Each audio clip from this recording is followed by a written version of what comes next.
To all my Carter cousins gathered in St. George, I extend a very warm welcome from my office here at church headquarters. Actually, you're probably warmer than I am. I'm grateful that my sister Deborah, who is having some considerable hand in this reunion, is willing to represent me and my family for this Carter time that you're having together. I regret missing these reunions, and yet with my life, I'll be lucky if I don't miss my own funeral. We seem to have so little time to do the things we would dearly love to do, and the older I get, family things, especially just such reunions, are some of the greatest joys of my life. Have a good time, even without me. I'll get a blow-by-blow account from Deborah later on as to how things worked out. First of all, I want you all to note that I have here with me my handy pocket-sized edition of the William Carter family history. Shanna, wherever you are, bless you. Bless Augusta and Meta before you. I don't believe there is a finer family history anywhere in this church. Thank you for this from all of the family members. And we are justifiably proud to claim our heritage from William Carter. We may even be a bit excessive in our pride, but if you can't be proud of your family, what can you be proud of? We never fail to remind folks that he was in that first advance company to enter the Salt Lake Valley. We've all gone by to see his name conspicuously on the monument at This Is the Place State Park. Furthermore, we never tire of telling how he plowed the first furrow in the valley, and I am grateful that the family has memorialized that with a plaque near the present city and county building.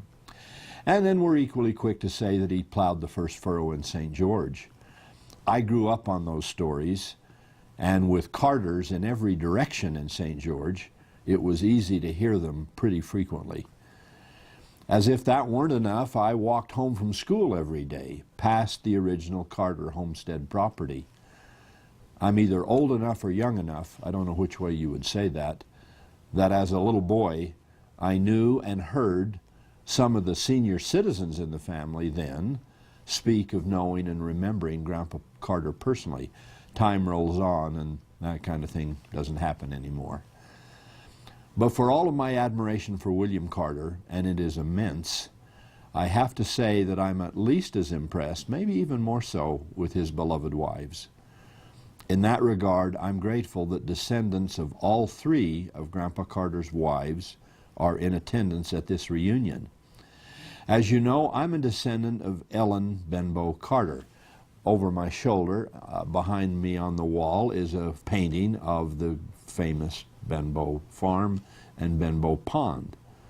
It's been one of the thrills of my life to serve as a missionary in England, as a young man first, and then to return as a general authority to preside over the Western European area, based in England. On both of those occasions, and many times since, before and after, I've had wonderful opportunities to visit Herefordshire. There I came and went repeatedly in Ledbury, where Grandpa Carter was born and raised, and only a few miles away I regularly visited John Benbow's farm at Castle Frome. By the way, I have to say it is a mystery to me, an absolute mystery, to believe that those two, William Carter and Ellen Benbow, did not know each other, living that close to each other in a church congregation that was as small as that church was when they joined it. Now, maybe you have evidence that they did know each other, but I've never been able to find any, and have always been told that they did not meet until they were both in Nauvoo. Well, in any case, they would marry in Nauvoo in December of 1845, a marriage performed by Wilford Woodruff, who had baptized Ellen in that famous pond on March 9th, 1840, scarcely 5 days after Brother Woodruff had made his way down through the British countryside to discover the Benbow family and the United Brethren congregation, who were all waiting for his mission and his message. I'm also grateful for Harriet Temperance Utley Carter, for her deep roots in Alabama, and for the marriage in which she and William were united in Salt Lake City in 1853. Just a few years later, in 1857, Harriet was instrumental in William meeting and marrying Sophronia Ellen Leonora Hart Turnbow.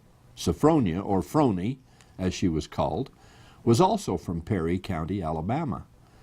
Harriet had been a neighbor to the Turnbow family there. It was natural when they all gathered in Salt Lake City that Harriet, who in fact lived with the Turnbow family for a time after her own parents' death, would be good friends with Phroney and would come to share Grandpa Carter with her in a plural marriage.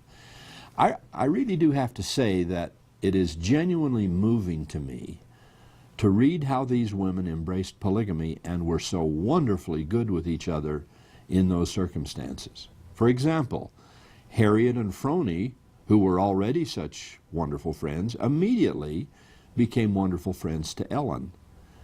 When William was called to St. George, he took Phroney, the youngest of his wives, arriving there in December of 1861. She drove wagon, prepared meals, did the cooking. When they got to the valley, she mixed the mud to make the adobes for their home. Then she carried the finished adobes to William and prepared mortar for him to lay them. She plastered her home with her own hands, made the doors and window casings, hung both back and front doors. Obviously, these women could do anything. When William went back to Salt Lake to get Ellen and Harriet and their families, Harriet notes that they all lived together in that St. George home until other houses could be built.